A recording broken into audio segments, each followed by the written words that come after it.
Sorry, I don't love you. Afraid I've grown accustomed to. Cause with you something isn't wrong, something isn't wrong, something isn't right. I wish you could be happy. Hey everyone, welcome to Geekdom is back, as is Becky Kovach. This time we are talking all about Murder on the Orient Express. We are going to discuss the book and the 2017 film. There have been quite a few as far as theatrical releases and made-for-TV releases go. So this book is telling a pretty popular story. Wouldn't you agree, Becky? Yeah. It's like you said, it's been made into TV movies. It just got a theatrical release recently.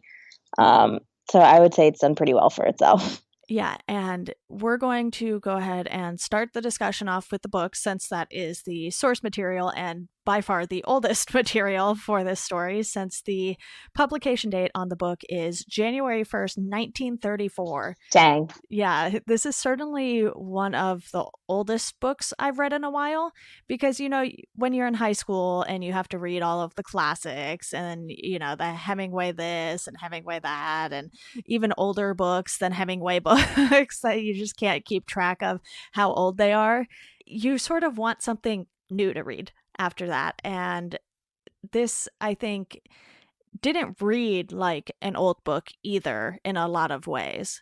No, I mean, there's like little things here and there where you can tell that it is a little bit dated. Yes.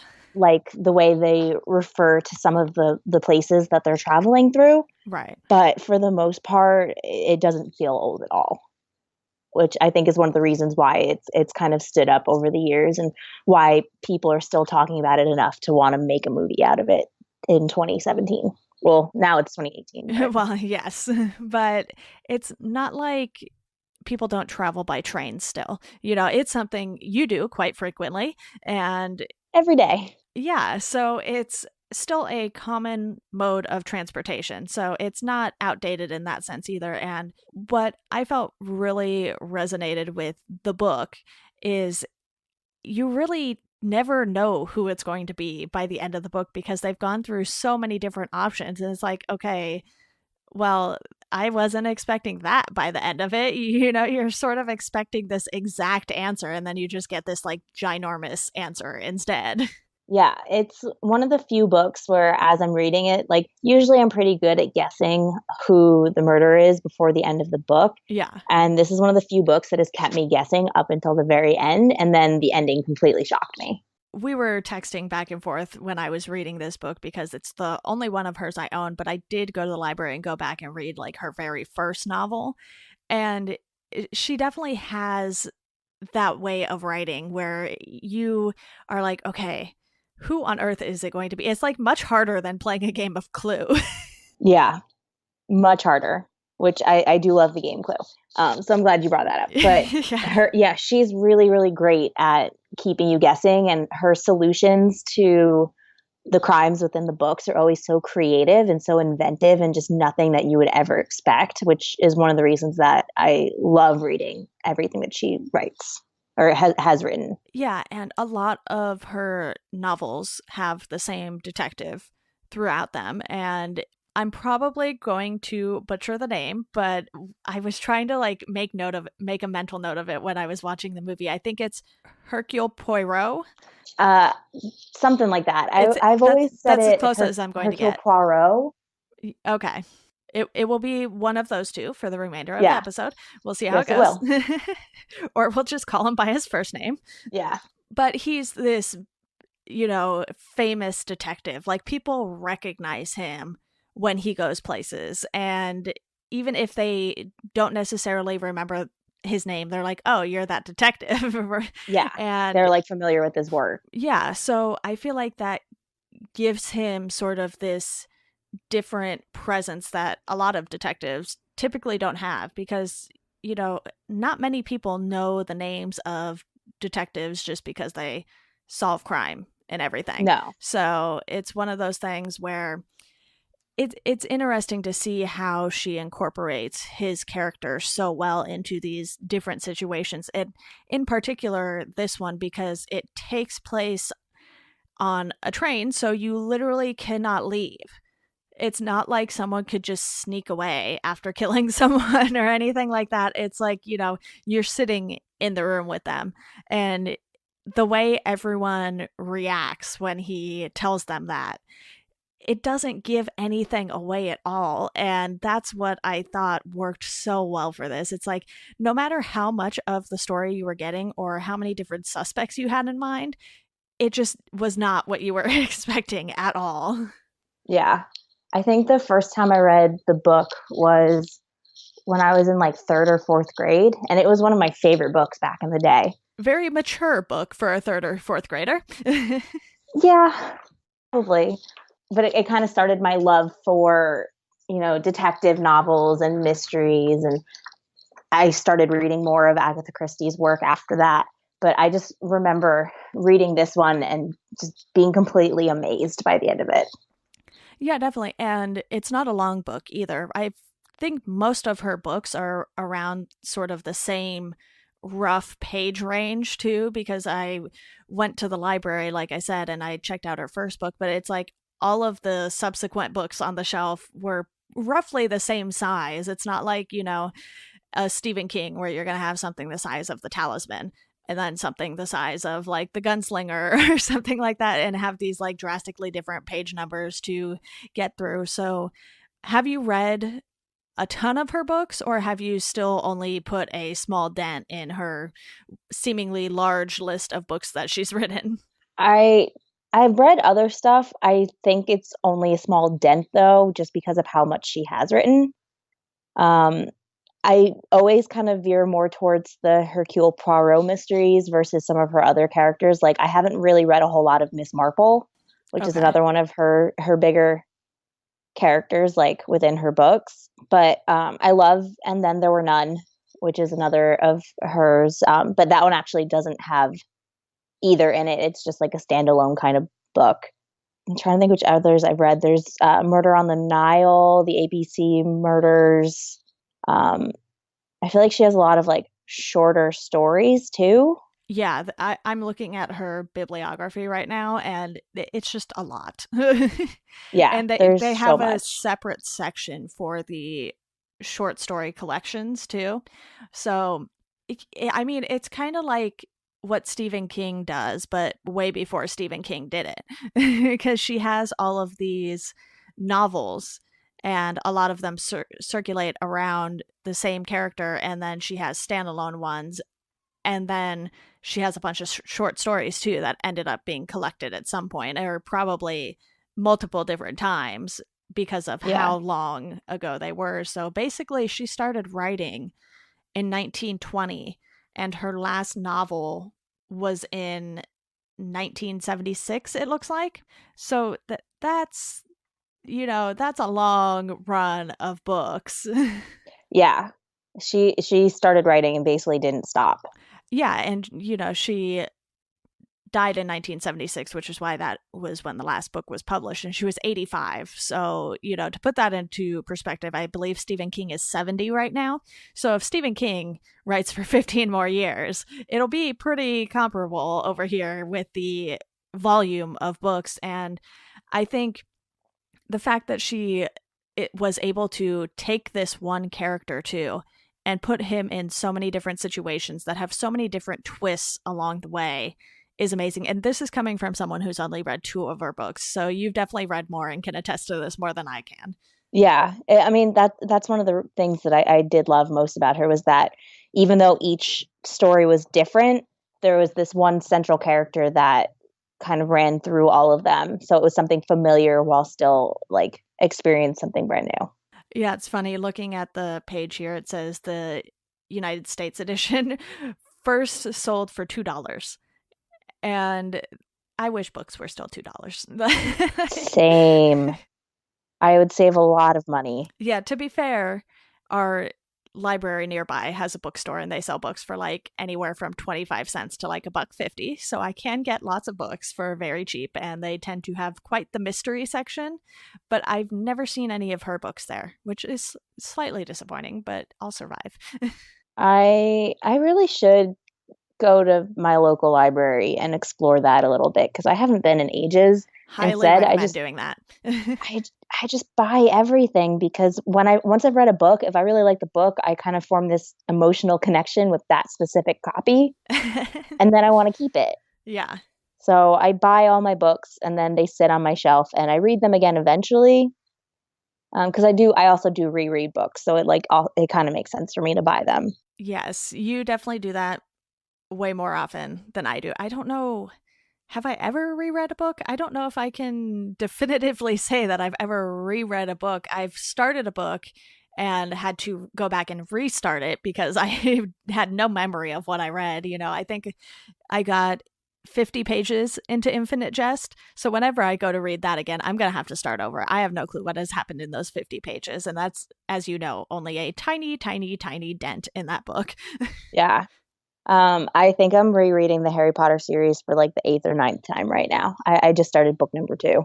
So I reread books a lot. Yeah, I saw that you were rereading one of them on Goodreads, and I was like, that book was only 300 and some odd pages, because in my mind, they're all like 800 pages.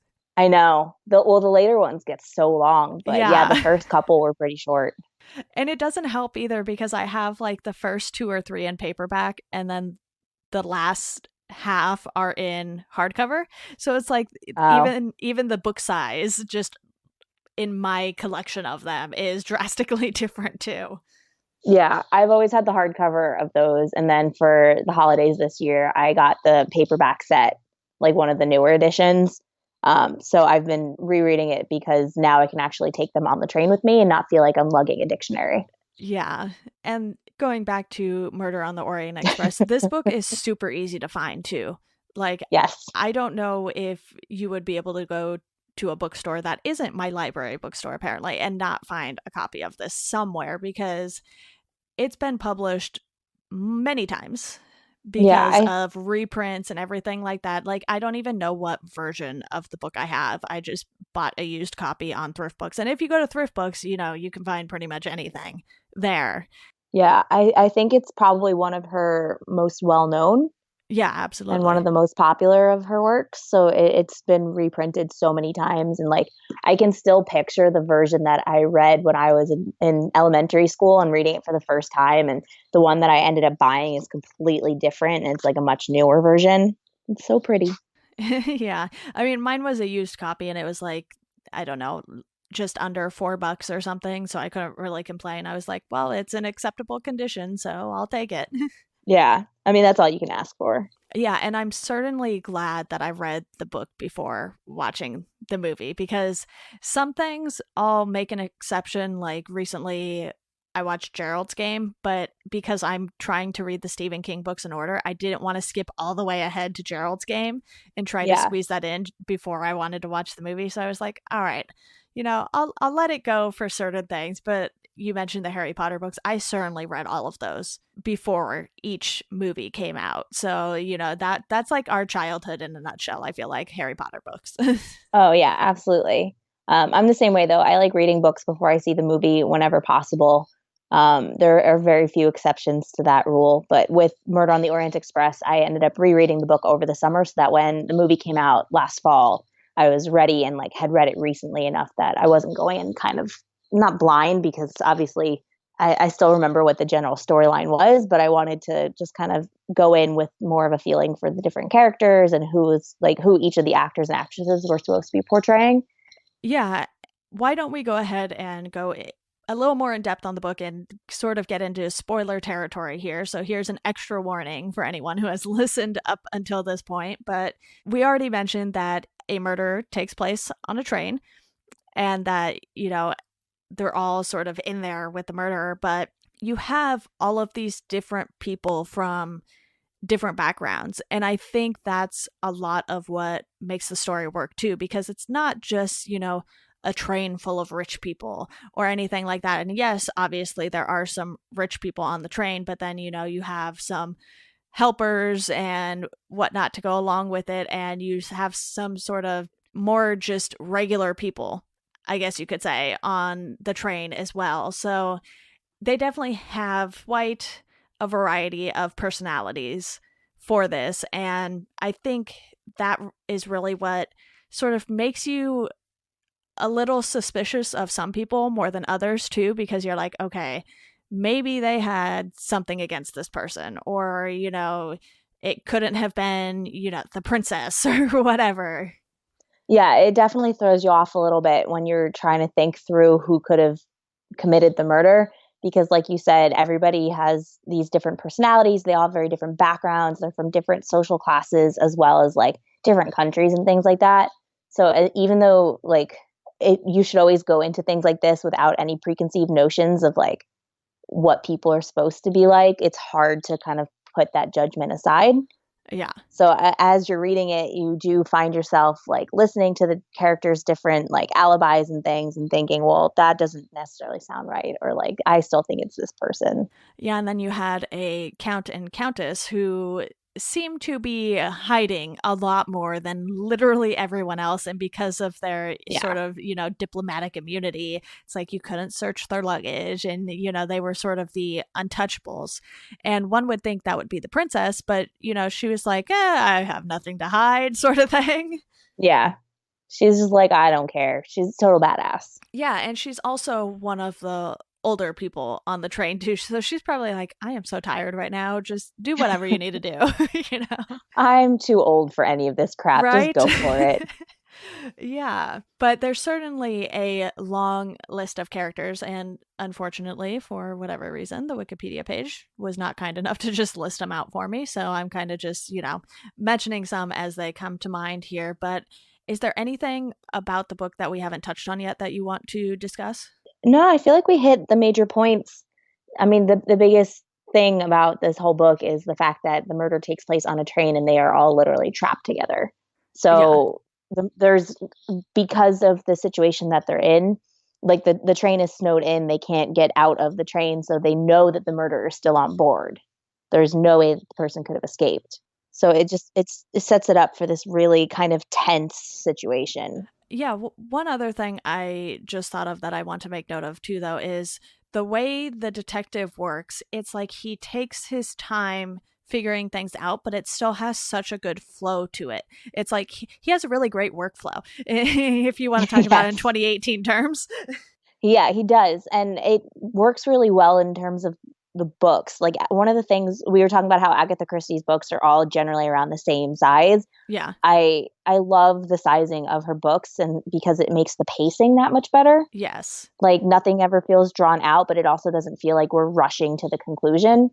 It all just kind of flows very naturally and like happens when it's supposed to and how it's supposed to, which is nice.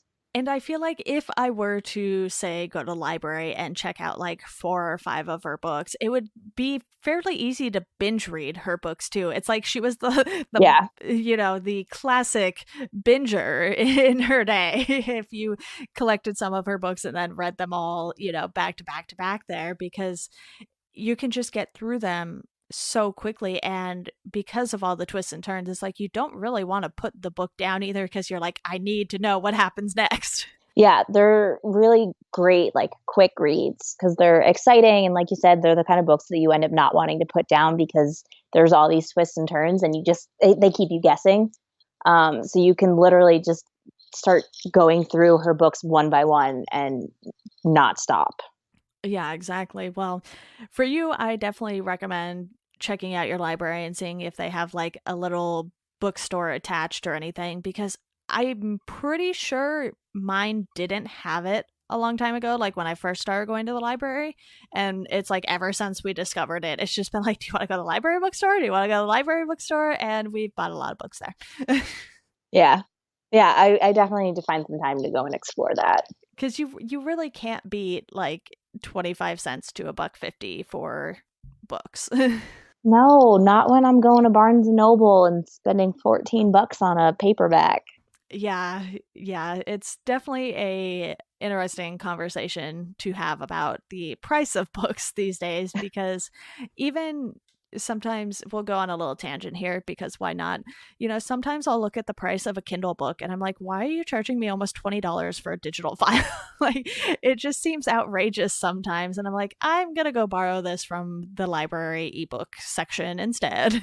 Yeah, if I'm going to spend $20 on a book, I'm getting the actual book, not a digital file. Yeah, sometimes the Kindle version will cost more than the actual book too on Amazon. I'm like, this isn't how this should work, but I guess I'll buy another book that I don't have room for. That's so weird. Yeah. I don't have I don't have a Kindle. I don't have any kind of a tablet. Like I have no e-readers. So the world of digital books is very foreign to me. I'm Yeah. very much about buying like a physical book and having an actual book. See, I really love physical books. Obviously, I have sent you pictures of just like my stacks of books You have. that I don't have any shelf space for. But the thing about the Kindle is like I could walk around with 100 books in my hand. I'm pretty sure I actually have like close to 100 books on my Kindle. It's a problem. I have a problem. I'll admit that. But it's like, because you travel on the train and you have to take a physical book with you, and some books are very large. Like I mentioned earlier, Infinite Jest is not like a train reading book.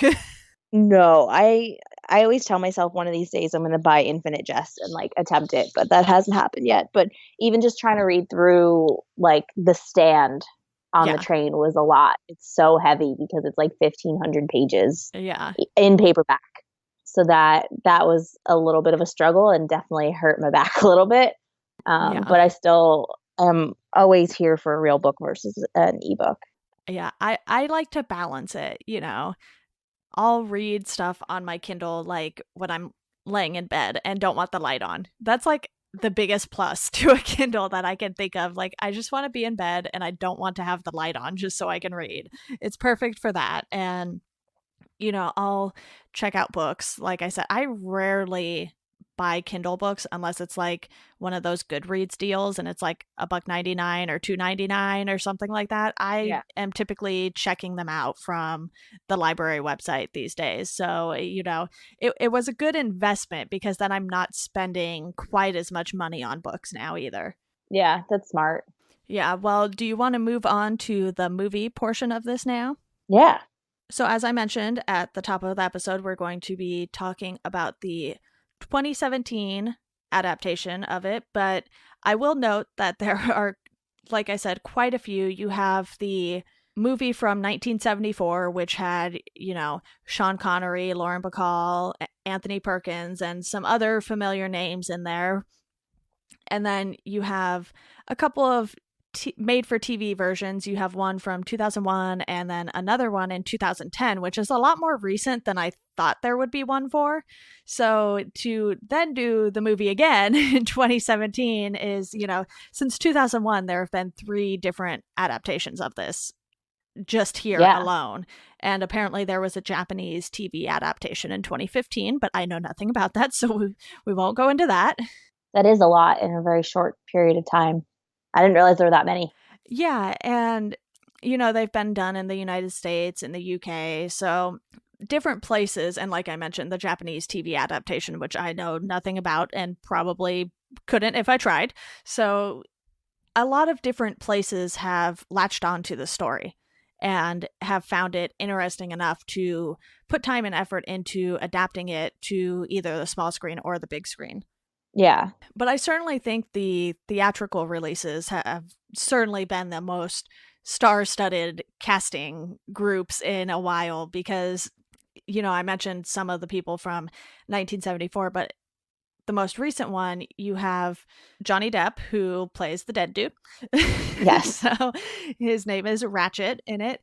You have Daisy Ridley, who is huge now because of Star Wars. So, to see her in Star Wars and then see her in this, I was like, okay, I'm here for this. I'm here for this, though. Yeah, it's a really cool contrast. But I loved her. I love her in the Star Wars movies, which admittedly I'm not like the biggest Star Wars fan. For some reason, I just never got into them. But I do love her in those movies, and seeing her in Murder on the Orient Express was really cool.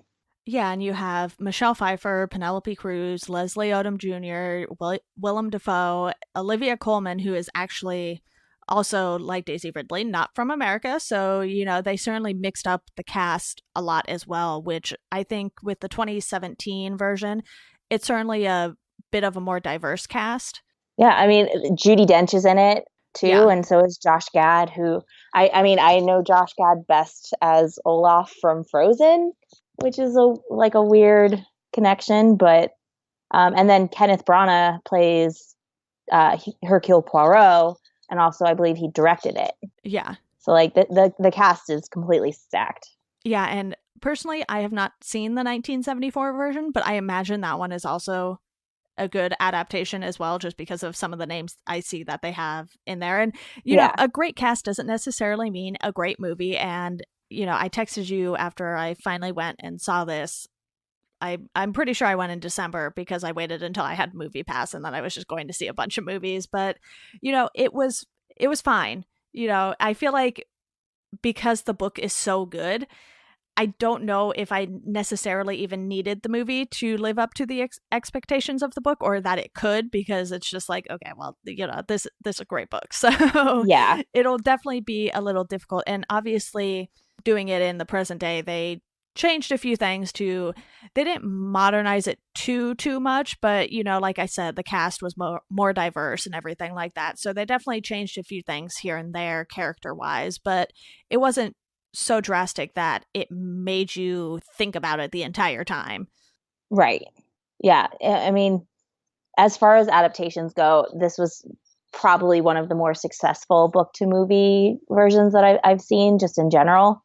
I tend to be really, really critical when I see a movie that's based off of a book that I've read, just because I want it to be exactly like the book, and that never ends up being the case. Yeah, and since we've mentioned Harry Potter before already, we're going to go ahead and do so again. But with those books, there was so much as far as the content in the books went, that even with 8 movies to 7 books, you still couldn't cover everything that was in the book, or that was in the books, because it just would have been like, you know, like 20 movies worth probably.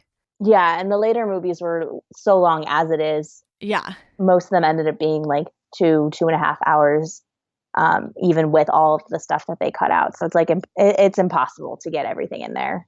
Yeah, but I feel like as involved as J.K. Rowling was in the process and everything, they got enough to keep a lot of people happy. Like, I mean, at the time, I was in high school when the movies wrapped up, so I didn't really read film reviews or anything like that like I do now to see, you know, oh, what are people saying about this? But I don't really remember any backlash on the movies, or that much backlash on the movies, just, you know, on the internet or anything like that. No, I don't. I mean, I've never been big on reading film reviews either. I tend to like to. I like to go into a movie with no real preconceived idea of whether or not it's going to be good or bad. Yeah. And I feel like sometimes if you read reviews first, it kind of colors your opinion before you've even seen it. But yeah, I don't really remember seeing anything negative about those movies. Yeah, and like at most, people complain about Dumbledore in the fourth one when he yells at Harry, asking if he is named the Goblet of Fire. Yeah, and I mean, whatever. People got over it. If they haven't, I'm sorry, but you should probably get over it by now. Probably. It's been long enough. Yeah, it's time to move on. With this, I actually did see people talking about it on Twitter and things like that. So I was kind of like, oh, okay, I'm hearing mixed things here. And I think I even texted you about it, and you were like, well, I liked it, so whatever. And I was like, all right, okay. Yeah. Okay, that makes me feel better. And like I said, you know, I thought overall it was fine. It wasn't, you know, a 5-star movie for me. I think I gave it 3 stars on Letterboxd or whatever it was that I gave it. It was definitely 3 or 3.5, one of the two of those, but I'm betting more than likely 3, because, you know, like I said, it's just something where the book is so good, it's probably going to be hard to get any other medium to live up to the source material. Yeah, I will say though that just like from an artistic standpoint, it was a beautifully shot film. Yeah, like absolutely gorgeous. Just the way they framed everything was really nice, and like the scenery was really cool, and I loved the way they laid out the train, and I thought that like visually they did a really great job. And because they're in such a tight space too, especially when you're in the sleeping quarters, it's even tighter, because it's like literally a fairly narrow hallway and you have the sleeping rooms on each side. So to have so much of the action happen in there too, and they're going through people's luggage in there and everything like that, it really worked out well because I feel like, well, I'm no film major or anything, but I feel like tight spaces like that are probably very, very difficult to film because you have to get the framing just right to be able to get everything you want in the shot, Yeah. Yeah, but they did a really good job of it. Yeah, and even though there were so many people that I recognized in this cast, they still had people that I was like, I've never seen this person before. So they did a great job of getting a bunch of these big names. And I didn't know who Johnny Depp was playing going into the movie. And to have them kill Johnny Depp in a movie so quickly, it was a little shocking too, because I was like, oh, well, he's gone. Okay, I see how it is. Yeah, he comes and goes real quick. Yeah, so it's definitely interesting how they chose to cast it as well, because they probably could have made it so that it was just one of the lesser known actors who was Ratchet and who was murdered. But the one thing we haven't gotten into yet is we have not totally spoiled the ending yet.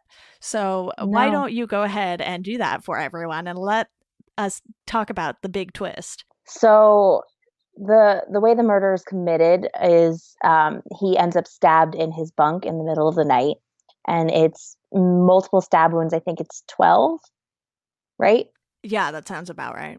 And each one is of varying severity, and they kind of alternate between being left-handed and right-handed. So everybody's kind of wondering who would have committed a murder in this way, because it's not really typical for somebody who's stabbing a person to switch hands midway through. And also, if you're stabbing somebody that vehemently, I doubt there's going to be some knife wounds that are shallower than others. So in the end, it comes out that they all kind of took a turn stabbing him in the middle of the night. Everybody sneaks into the cabin at different times, and they all kind of work together to orchestrate the murder. Yeah, and in the movie, it's almost like they had them lined up and they were sort of just rotating in and out in Yeah. the compartment and everything. So it's definitely one of those things where you get the news that, okay, this person has been stabbed a lot of times. And, you know, there have been shows like Criminal Minds and whatnot that go over, if you stab someone X amount of times, you're going to get tired at some point. And there have been people who have like stabbed someone so many times they just passed out next to the person. And it was one of those things where you're like, okay, if someone stabbed someone 12 times, they'd probably be pretty tired. But then again, it happened, in the middle of the night. So everyone was tired. So that isn't helpful information at all. And then to have it be right-handed and left-handed, you're like, okay, now what are they trying to do? And you're under the impression this entire time that it's a single person. So you're like, none of this makes any sense at all. No, and they drop other clues as well to kind of throw everybody off. There's a handkerchief that I think might have gotten left by accident, Yeah. as well as a pipe cleaner. The window is left open. There's a mysterious figure in a red kimono right? A red kimono? Yeah, Like it was like dressing gown? a red sleeping gown or whatever it was, and they were running down the hallway. Yeah, but nobody sees the face. There's somebody in a train conductor's uniform that nobody knows who it was, and none of the train conductors, because there's like a button found in the compartment too. Somebody in the room next to the victim claims that somebody was in her compartment at some point in the night, and it doesn't line up necessarily with the timeline that they're establishing. So there's just a whole bunch of things that are put together to kind of throw you off the trail of the actual, like, who did it, and the actual like solution to the whole mystery. Yeah, and once you get the solution, you're like, okay, this makes total sense, but who would think that 12 people would stab one person, Yeah, and So, especially because, like we were saying earlier, everyone comes from all of these different like social backgrounds and different countries, and they're all like varying economic classes. So it doesn't seem like it's the kind of group where they would be working together. Yeah, and then to top it off, they all know each other. Yeah. And it's like, it's a little suspicious when in the middle of winter you have a train that full too. That was one of the things that I think the detective brought up fairly quickly because there almost wasn't any room for him on the train. So this Yeah. took an immense amount of planning on everyone's part. It's like, okay, we all need to be in this city on this train on this day. And then to have the detective piece together how each person knows each other and why they know each other. It's just really fascinating to have all of this happen. And we already covered, the book not being super long. You would think with all of this information that they give, the book would probably be like twice as long. It might have been if it were a Stephen King book, but that's besides the point. And you're just getting so much thrown at you at once. It can certainly feel overwhelming too. You're like, okay, I need to sit with this and think about this for a minute. Yeah, it can be a lot. There are points in the book where Poirot is himself sitting down and kind of mulling over everything that he's heard. And in those brief periods within the book, I kind of found myself doing the same thing where I was sitting and trying to digest everything that I had just read through to figure out what exactly it meant. Yeah, so basically how all of the people know each other is they all were involved with this same family in the United States. So they had come from all over. And if you think about it, the United States is a very likely place for people from a bunch of different countries to meet, especially, I believe it was on the East Coast somewhere. And, you go to New York and there are tons of people from tons of different backgrounds there. So Yeah. it's certainly plausible that this would have happened. Yeah. And they each, most of them hold a different job within the household. And then some of them are actually family members. And some know the father, I believe, from the war or something like that. So Yeah. they aren't necessarily all in the United States when they know the family members. And it's just amazing that, that much planning would go into something for this one guy and to have, Hector McQueen get the job with Ratchet too. So this was like years of planning, kind of, because I believe McQueen had been with Ratchet as his like assistant secretary person for quite some time before that specific trip. Yeah, I want to say it was about a year, if not Yeah. more. So yeah, a lot of planning goes into it, and they all kind of work together to put this whole thing together. But I mean, the reason that they're doing it is because he murdered a child, and with Yeah. the murder of this child came the deaths of the parents as well, because the family just kind of fell apart after this child was gone. So I mean, I can understand the anger because these people, their lives revolved around this family, and he just destroyed them.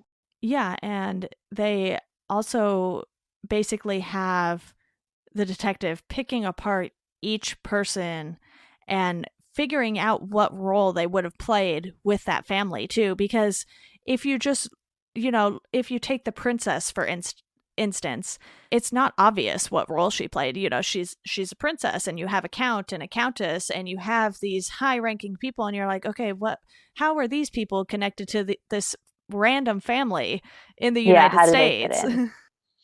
Yeah, and it turns out that the princess is the godmother of the mother, right? I think it was something like that because the mother's sister was an actress, and I think that's how the princess also knew the family. And The yeah, grandmother was the actress, yeah. and that was how the princess knew the family. Okay, the grandmother, not the sister. Yeah. See, so many things to keep straight. Even when you read the book and watch the movie. Yeah, sister ends up marrying the count, Okay, there was a and that's sister. where they come in. Yeah, so it is certainly crazy. So is there anything we missed? I'm sure there's probably something here or there, but it's, a fairly simple scenario. It's like, okay, people are on a train, man is stabbed, someone on the train did it. It's straightforward in that sense, but the way Agatha Christie wrote all of the twists and turns along the way to have it be the entire group of people other than, the detective and some of the workers on the train was pretty amazing. Yeah. Well, does that wrap it up for us today then?